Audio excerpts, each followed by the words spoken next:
Welcome to UGC E-Pathshala. I am Shamshad Ahmad Khan, visiting faculty, Delhi University. Today we will discuss rural industry in pre-modern Japan. You may have heard about the rural-centered growth in Tokugawa period in Japan, which was certainly a unique phenomena. This has generated lots of curiosity amongst policy planners and social scientists. In this module, we will try to understand the causes of this unique phenomena and its consequences. But before moving forward, let me give you a brief background. To understand the transformation that occurred during Tokugawa period, we will divide the period in two halves.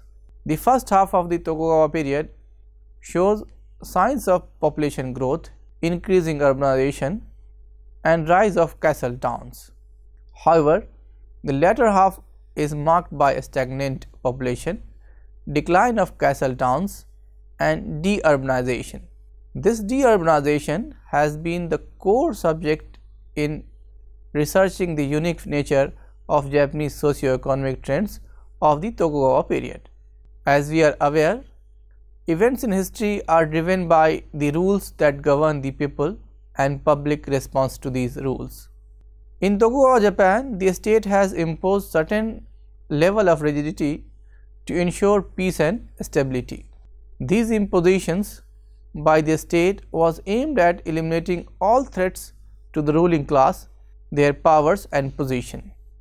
The Tokugawa rulers separated samurai peasant class with the katanagari, that is sword hunt, and peasant merchant class. They forced all the merchants to settle in the castle towns. Strict prohibitions of class mobility was also imposed. This played a crucial role in determining the changes in market conditions and the response to the same. Occupational and regional mobility was also restricted by the law. The peasantry constituted more than 80% of the population.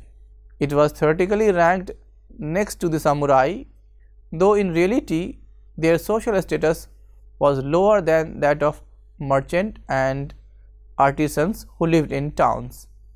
They could not carry swords. Family names were bound to their land and could not change their occupation. In 1643, the Bakufu decided to prohibit sale and purchase of land. This was an attempt to avert the reduction in size of land holdings and a rise in tenancy. Daimyo generally followed the Bakufu's policies, but some chose a different path. Their private and public lives were controlled directly and indirectly by the samurai. The samurai, which was upper strata of the society, thought that the peasants were born to serve the economic needs of the ruling class. The peasants were to limit their crops to 5 cereals, produce only rice in wealth land, leave no arable land idle. Moreover, they were to utilize their leisure time by making straw ropes, sandals, spin and weave. In promoting the concept of frugality for the peasants to live by, the officials sought to prevent them from being contaminated by the extravagant ways of the townspeople. Being the only productive class in the economy, the peasants were heavily taxed. These taxes were increased when the Bakufu's financial position declined. Land surveys determined the amount and nature of taxes. They were also required to provide labor for the maintenance of roads and other public facilities. Despite restrictions, people most certainly find ways to improve their standard of living. Opportunities were created as a result of land reclamation. The reclamation of land almost doubled the arable land under the peasantry. At the same time, the state implemented Sankin Kotai or alternate residence system. The practices such as multiple cropping and improved irrigation networks led to increased output and the widening market for goods. The economic benefit generated in the process with respect to the growth of transportation and communication channels have been widely noted. It is worthwhile to note that a system aimed at economically crippling the samurai class, was a driving force in the development of the peasantry, which paid the taxes to support the samurai class's stipends. A study by T.C.S. Smith on multidimensional nature of society in Tokugawa, Japan suggests that population initially grew and then declined and became stagnant in the 18th and early 19th century. During this period, rural industry also grew. A unique deurbanization phenomena is witnessed during this period. This is attributed to decline in population growth and the decline of the castle towns. Another scholar, Saito, states, the decline of Osaka's population and that of castle town of the size category of 10,000 or over should be seen as a casualties of such rural growth. Studies also suggest that the land tax in the period was not as oppressive as it was generally thought to be. The peasantry as a class was not homogeneous in nature. They hold on to the varying levels of agricultural surplus that contributed to the growth of rural trade and industry, tenancy and concentration of land ownership.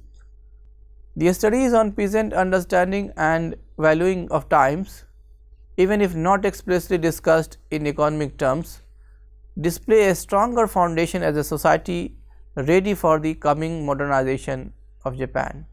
The technologists coming from the common people shared the knowledge accumulated through hands-on experience and compilation of efforts across regions. They aimed at spreading the benefits occurring from the adoption of such practices that helped improve the quality and quantity of yields. The wide receptivity of such literature is evidence of the rural class's consistent need and desire for new technology. The studies on Tokugawa, Japan also suggest that there existed a by-employment system. The prevalence of by-employment system as a widespread means of non-agricultural income quite effectively explains the discrepancy of having high non-agricultural income even in the absence of a large number of non-farm families. The establishment of peace and stability after centuries of divided rule and chaos brought with it no small measures of opportunities. The human capital formation in this period indeed started taking shape as people find themselves able to think ahead without constant fear of warfare. Initiatives and efforts on their part now seem to hold much more long-standing value. The rise in the welfare of peasantry due to the increasing opportunities is reflected in people's lifestyles. Different forms of occupation gradually developed, including leisure and entertainment. The market forces brought about changes that were beyond the control of the official authorities. There are different interpretations of causes of industrialization in pre-modern Japan. One interpretation lays emphasis on by-employment system at that time. The role of by-employment system in Japan is crucial towards rural industrialization that took place around that time. Japanese people during Tokugawa Japan undertook by-employments in response to the policies imposed by a state on social mobility. The peasants supplemented their farms dependent income by taking up different work that led to capital formation.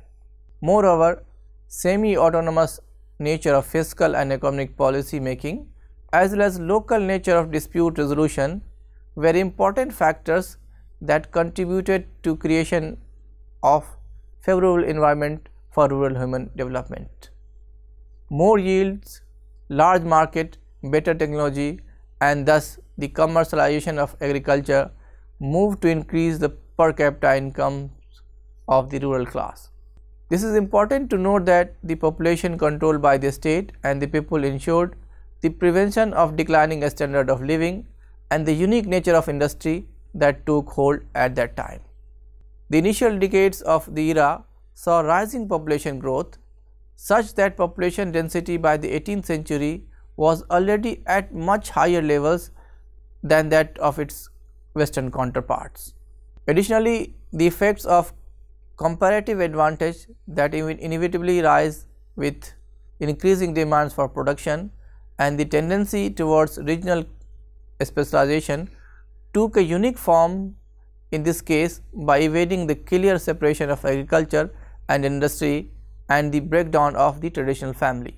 Bound to the land by laws prohibiting alienation of land, the peasant learned to ride the growth wave while meeting their duties to the state. Tax was collected in rice, hence the regions which specialized in non-rice production bought rice to manage the situation. Because of these developments, the peasant family continued to function efficiently as the people found it easier to run the farm and allocate labor for such by employments as silkworm farming and sake brewing. This was possible more for a family farmer than one who used hired labor or tenants whose farm time and non-farm time could not be as effectively controlled or allocated. The size of the farm increasingly came to match the average family size. We pointed previously that by-employment was also an important factor in propelling the rural industrialization in Tokugawa, Japan. Let us dwell a bit more on this phenomena. The presence of by-employment in Japan is particularly crucial to our assessment of the linkages between agriculture and industry. This practice accounted for a major portion of both farm and non-farm income. The skill development that occurs through diversification of employment and the time discipline that it inculcates in the people is definitely an advantage to be envied in the transition to a modern Japan. Market orientation of by-employment is evidence that efforts were not purely for consumption purposes but were directly towards investments to further improve income. What the initial surge of urbanization had seen in the form of migration to urban areas and the rapid rise of castle towns now took a turn in favor of the rural areas in the latter period. With larger incomes and lower incentive to migrate, the rural population capitalized on the increasing opportunities near the villages as production costs remained lower and market access had increased. Just as the decline of guilds in the cities had encouraged migration of the peasantry to the growing urban centers, so too did their return act as a deterrent, thus leading to return migration of the rural population. The urban procedures faced with competition from the rural entrepreneurs sought to suppress the rural competitors' freedom instead of seeking more concessions for their own lot.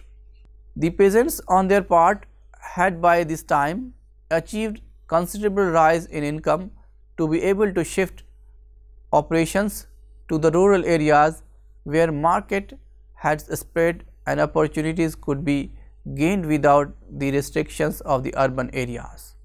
The limited area of urban centers made them relatively easier targets for strict inspections and implementation of rules. The same was not attempted in the countryside. Thus, the countryside transformed in the 2.5 centuries of peace from a place that one lives for better opportunities to one that essentially was thriving and growing owing to the comparative advantage it has gained over the urban areas, which were now saddled with high cost and stricter regulations. Let us conclude this discussion. With this discussion, we reach to a conclusion that the initial high level of population density, the gender division of labor, the coexistence of agriculture and industry, and the spread of by-employment is a result of the political institutions that operated during this period. However, the period prior to the Tokugawa period was not one of misery. Growth had started taking off, but the instability of the political environment put obvious constraint on sustained pursuit of improved standard of living.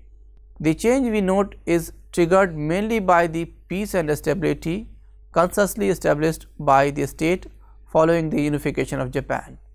The commercialization of agriculture supported by the farm manuals spreading existing and new techniques from various regions led to a steady improvement that continued to sustain the profitability of agriculture.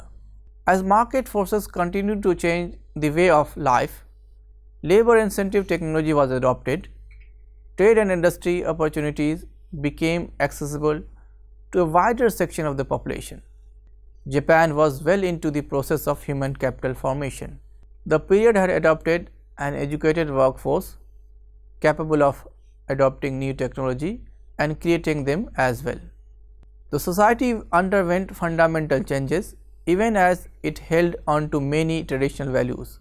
One of the scholars notes that the pressure of commercial growth and the problems associated with urbanization eroded the old organic bonds of interdependence. Derision replaced trust. Nonetheless, it has also been noted how it is the group identity which persisted. This group identity ensured the continuation of the peasant family and thus the intertwined nature of farm and non-farm work and gender division of labor. With that, we come to conclusion of this module. Thank you for watching.